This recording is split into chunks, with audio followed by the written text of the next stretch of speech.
Hello, I'm Colin Brown and welcome to Woodburn Rising. Today I'm with Laura Sandow, and this is a second interview our program has had with Laura, and my colleague formerly interviewed Laura for a program about her work with Guantanamo and her struggles after that. So for this interview, I wanted to focus specifically on two things. The question of moral injury in the world today, of which your experiences form a part. And secondly, how you can deal with that by the spiritual activity of art, which I know you are thoroughly immersed in now. So maybe, since people may have not seen the previous program, please tell us just a brief bit about the time you spent in Guantanamo, what you saw and the effect it had on you. Okay. In terms of moral injury. Well, I joined the Navy after my marriage didn't work out. I was living in the Middle East. My husband was Jordanian, and unfortunately he was abusive. And I chose the Navy because I thought it would give me the experience and support I needed to start a new life. And I did join the Navy. My training was in meteorology and oceanography. And shortly after I finished training in October of 2001, I was stationed in Guantanamo Bay. And at the time, Guantanamo Bay was a very sleepy base, very quiet, and everybody knew each other. And during the time I was there, it turned into the infamous prison that it is now. So in early January of 2002, detainees started being flown in and imprisoned in Camp X-Ray. And I was a witness to the time that these detainees were being flown in, driven through the base and kept in a large pen under deplorable conditions in Guantanamo, again in Camp X-Ray. Witnessing this caused me a lot of depression at the time, and I had a big conflict with the issue of imprisoning people based on their religious beliefs. Can I stop you there and Sure. ask you a little bit more about this? Because people may think they're in there because they have been sent there by some kind of sentence of a court, but that's not the case. That's not the case. These gentlemen have not been tried. Most of them have not seen a courtroom. The few that have been successful for the most part when they have taken it through the court system. But for the majority of them, they go untried. Some of them are charged or have charges dropped against them, and many of these gentlemen are officially released, but have no place to go. And I'll ask you another question too. I understand from things we've talked about off camera that the way that people found themselves in Guantanamo was through a reward program that was offered in these other countries, where people would be paid $10,000 if they turned in a name of someone who is connected. Yes. So basically people were swept without real evidence. They were swept on innuendo and bribes, basically. Correct. A lot of these people were in situations where somebody was probably picking somebody who wouldn't fight back and selling them to the American government, basically. And the American government took them. Now, one of my friends became an interrogator at Guantanamo. Oh, wow. And so I know a little bit more about this than I have spoken about. But there wasn't any particular expertise in interrogation by the interrogators. No. They didn't have a training in interrogation other than a rudimentary one. Well, from what I've read, they had used previous experiments, kind of Manchurian candidate-like experiments. Tell us what those might be like. Well, I know there were cases of sleep deprivation and drugging and basically any situation where they could keep the detainees in a vulnerable position up to the point where they were hallucinating. I know that there was a drug that is actually for malaria that they treated every detainee with that caused hallucinations. It was 5 times the normal dosage. It was administered in a way that it was medically irresponsible, and it has come to light recently. Was it administered by doctors or by the interrogators? That I'm not clear. I imagine it was actually administered by doctors. For example, my psychiatrist and psychologist in Guantanamo was originally the head of the psychology department in the Naval Hospital there. When the camps were eventually erected and we had thousands and thousands of Army coming in to support the prison, he was transferred there. So somebody who was ordinarily helping, military personnel was then transferred and was in charge of in-prison population as well. Now the doctor, when he becomes a doctor, swears, or she becomes a doctor, and there were she's there, were there not? Oh yes, absolutely. They take a Hippocratic oath, which is first do no harm. Right. So, did you know doctors who had suddenly found themselves doing harm? Yes. I believe that the psychologist was one of those people. He still to this day is very cryptic about who he is and what he's done. I think that there is a lot of conflict for people like that who do that. There have been other people who have come forward, I know of, who I've read about, I don't know personally, who have witnessed those things and are saying this is what is happening. They've also changed the rules around having psychologists and psychiatrists involved in the release of the detainees at this point. It used to be that they were much more involved. Now there are reports coming out that they're not getting the support that they deserve, which they probably never were. But that's a concern now. Now, this term moral injury, and it's a new term, and the military is using this term about the kind of things that happen during war, this kind of basically immorality that's against national conventions like the Geneva Convention. Things where you torture people, you sexually violate people in order to get them to talk. Or horrible things, which are basically the stuff of Nazis in the Second World War that we see, that we are now doing as a matter of practice. That's right.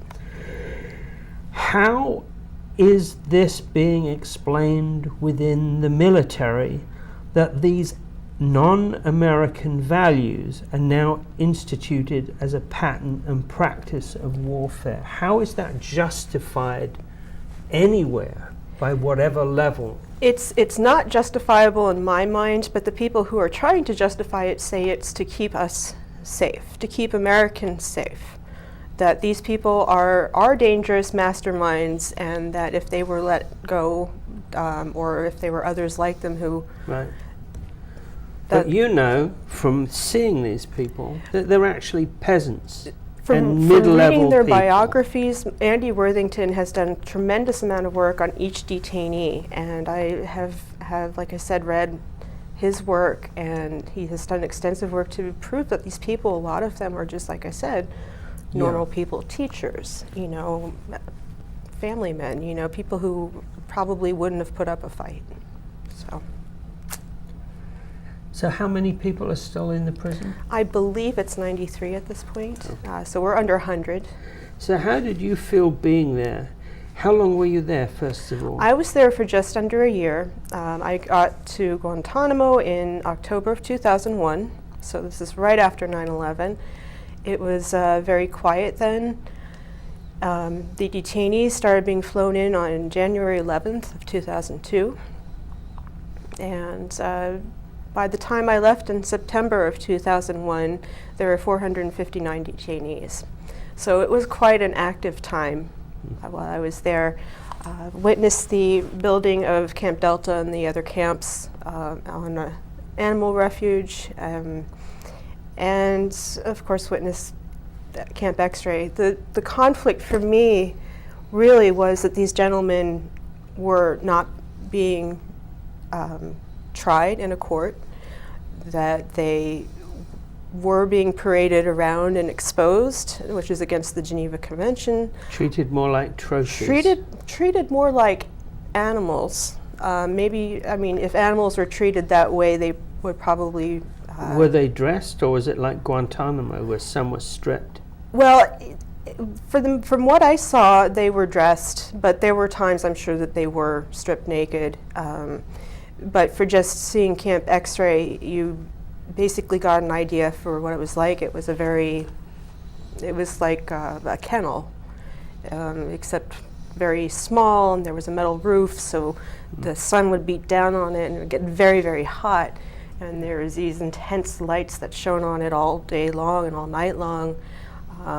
What were the names that the military people who were guarding them there used in terms of the prisoners that were dehumanizing, in your opinion? I don't know what you mean. Where, towel heads, stuff like that. Most people actually that I knew were fairly respectful. What was happening was this the Navy, by the way? Right. Was respectful? The Navy was more respectful. Then who? Then the Army. The Army was the population that was actually at the prison, guarding the prisoners. They were the ones who did the dirty work, basically. So. And they were pretty unquestioning. Yes. Not all of them. I have heard stories. I've actually, a lot of these people who were guards have come out of it, and I know that they have had difficult times as well with the moral injury aspect of it, things that just go against their morals and ethics and against their beliefs, and it tears them apart. So how are people getting helped now who've participated in these essentially crimes against humanity? How are they getting help? Unfortunately, the system is broken. The VA system is large and cumbersome and full of red tape. And a lot of people, unfortunately, do not get treated at all. Some people are mistreated. Unfortunately, the VA is not, they recognize PTSD, but moral injury is still something that they don't want to pay benefits for. So they will often classify you as something else so that they don't have to deal with the moral injury aspect. I'm lucky because I fight for getting at least an intern to talk to at the VA, but quite often there are people who just simply go untreated. What has happened is the community, the veteran community, has stepped up, and through art and activism and just a sense of community, a lot of people have set up kinds of access to massage or chiropractor or therapy within the community of veterans rather than having to go to medical outlets or the VA. And that's been a tremendous help for so many veterans, because it takes a veteran to understand what a veteran's going through. Absolutely. A lot of times. So there are lots of circles now, people talking about this. Are you part of such a circle? I am indeed. Yes, Veterans for Peace has been one of the best gifts of my life, is joining that. These are very strong people who have served in the military and seen firsthand and have come from all different experiences, but come together united in the thought that we should be doing the right thing and not what we have been doing. Many of us would like to see more of a Department of Peace than a Department of Defense, or in this case, offense. There are art groups that support veterans. That's part of my work. I went back to school with the GI Bill and studied socially engaged art, which is basically community art, activist art. Some of it's transgressive, some of it's very community oriented, where maybe you have a space and you teach pottery or what have you. Excuse me. That magazine, Bruce, we probably need that on the table. Thank you. This is the art you're speaking of. Well, this is a project I did in 2000. It came out in 2013. Yeah. I contacted journalist Sarah Merck. Yeah. It was, let's see. This is about you, isn't it? The story is about Laura. me, yes. I don't know, maybe we could hold that there? Oh, where can we hold it? There. And pull it there. There okay, you go. There you are. This is you, right? Yes. Now your friend drew this, is that right? Yes, my friend Lucy Bellawood drew this. And you wrote it? And the story is mine, and Sarah Merck helped me edit it. Yeah. And put it into a comic form. And this was originally an online in a zine called Symbolia Mag. Yeah. And we had some sound effects and some special things to go with it. But it was so well received that a lot of people wanted it in printed form, so I did print these zines. But this goes through my basic story, and it touches on everything from me leaving Dubai to seeing Camp X-Ray to some of the aftermath, depression, substance abuse, some of the things that come out of moral injury and PTSD. So it's a story of heartbreak. It is. And is there the restoration still going on, I take it? Yes. Of the heart? Yes, I am still actively working on becoming a healthier person and moving on from this. I do think about it every day. It is an extremely difficult thing to live with when you have a sense of, how wrong this is, and you've been a witness to it. Particularly having lived in a Muslim country, in Dubai, this was just atrocious, and I still to this day am in disbelief and actively speaking out against it. Yeah. Both Jews and Muslims are considered Semitic. So this action against either Jews or Muslims is actually anti-Semitism. So this is the rise of anti-Semitism that we're experiencing again under just a slightly different geography. Right. So the people that you knew in Dubai, they weren't rebellious, I take it. They weren't anti-American, I take it. Most of the people I knew in Dubai were very excited about Americans. They wanted to emulate America. Americans were very popular there. Yeah. And, with the high level of European expats, it was very cosmopolitan, and they wanted to be on the cutting edge of everything, which they really have made a lot of progress and have a lot of tremendous industry there now, partly because of the work of Americans. And now, your former husband, he was a Muslim? Yes, he is Muslim. And his father was a significant guy in Dubai? His father was Sheikh Rashid Al Maktoum's doctor. Sheikh Rashid Al Maktoum was basically the father of Dubai. He started developing Dubai in the 70s. And his father moved there to be his doctor from France, where he was educated. His mother and father are both actually Palestinian, and are very well connected. Yeah. I'm going to ask you a couple of questions here about Islam, because I think most Americans have no clue. The Palestinians here and in Dubai, they're Sunni, yes? They're Sunni? Most of them, yes. Most of them are Sunni. The kind of insanity we've seen from either the Pashtun Taliban in Afghanistan or the trouble we see in ISIS comes from Salafism, which is the Wahhabi tradition, and a small portion of that.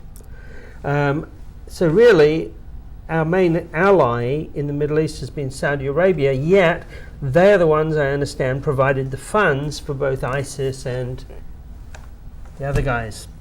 So for some reason we don't get that. We don't get that we're actually helping the groups by funneling the money down there to those guys, and the people we're locking up and beating up aren't actually those guys. Right. Well, this is very similar to other things that we've done in the past. Iran-Contra, you know, Nicaragua. We've done this kind of, drugs are often heavily involved. That's so interesting, isn't it?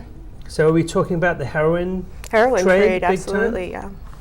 Did you see that in Guantanamo? Were the heroin users in Guantanamo? No, there weren't heroin. Well, as far as detainees, I know there were detainees who were heroin users. How about military? Were there any? No, it was very difficult to use when you're in an isolated duty station. Okay, good. I did meet a DEA agent when I was down there, and he was basically sailed around on his yacht and caught people when they went by. That's nice. It was a sweet deal for him. But I mean, you can imagine that there's, I want to point out to people, I did have somebody ask me, why is Guantanamo so important? And if you think about shipping and you look at a map, controlling those waters is still a very, very important issue in the shipping world and the world of trade. So we need to keep that in mind. I guess one of the things that the terrorists approve of is the fact that our indecent behavior in Abu Ghraib and our indecent behavior at Guantanamo basically create a situation where terrorist group can thrive because they no longer see America as the supportive friend, but they see America as basically a feral animal. Right. They don't need to make up the propaganda. We've done it for them. We've done it for them. Is that deliberate, do you think, anywhere along the line? Oh, yes, I think so. I think we're working in the war machine makes money is the bottom line. Absolutely. There's a lot of money to be made in this business. A lot of money to be made in this business. So, okay, well, let me get back to moral injury. I have my vent now. For you, this basically, your attitude of dealing with things by turning pain into art and also into political action consequently has obviously given you a purpose in life. It's given you a deepened sense of respect for good people and kind people, and you become more of that yourself. How do you think you're going forward in the future to work in art for the spirit? Because moral injury isn't just Guantanamo. We've also talked about sex abuse in the military and elsewhere. Do you want to say something a little bit about that? Well, moral injury, certainly when you're in a situation like Guantanamo, it's clear to see where the moral injury comes about, but we cannot overlook the fact that we have so much sexual assault in the military and in our society in general. And it's rooted in misogyny. It's a cultured hatred of women. It's also it's turned against men. There are higher than people realize rates of men being sexually assaulted in the military than reported. And they'd be totally ashamed. Yeah, and it's embarrassing for a straight man to come forward and say, this has happened to me. That's a very difficult thing to talk about. It's a difficult thing for anybody to talk about. So we need to be very sensitive to those issues going forward and keeping in mind an open mind in what could be happening in somebody else's life as a moral injury. May not be the same thing for everybody, but there are going to be some similarities too. Thank you. So if somebody is dealing with this violence in themselves now, this moral injury of either, however it took place, what are the organizations now that you would recommend that people go to? Well, certainly for veterans, there are a lot of programs. Veterans Coming Home has some wonderful things going on. In fact, I've just applied for an opportunity to possibly be on the cast and crew of a Veterans Coming Home where we share our stories and other veterans' stories. Fantastic. Yes, these are wonderful programs. So you'll be able to show this film to them. I could show this to them. There's a gentleman by the name of Ryan Stroud. I forgot the name of his company, but he's a veteran and he does veteran storytelling. This is wonderfully therapeutic for so many people, and this is what I got out of the zine I did, is going through the story and having to organize it and look at it and think about it. I had a lot of memories come back, and Wonderful. that's helped me be able to work on those things when I do have therapy so that I can move forward. The biggest thing that's helped me is being connected to the art community. I've found so much support in the art community and just doing art for myself. Wonderful. In the 6 years I've known you, you've grown enormously, spiritually and emotionally and psychically, and I'm grateful for that. So thank you so much, Laura. We're going to put this on our websites and Facebook, and we'll put the PDF out that people can look at this. Okay, great. Thank you very much for coming. Thank you, Thank Colin. you for joining us here at Woodburn Rising, a very significant topic for our time. Thank you.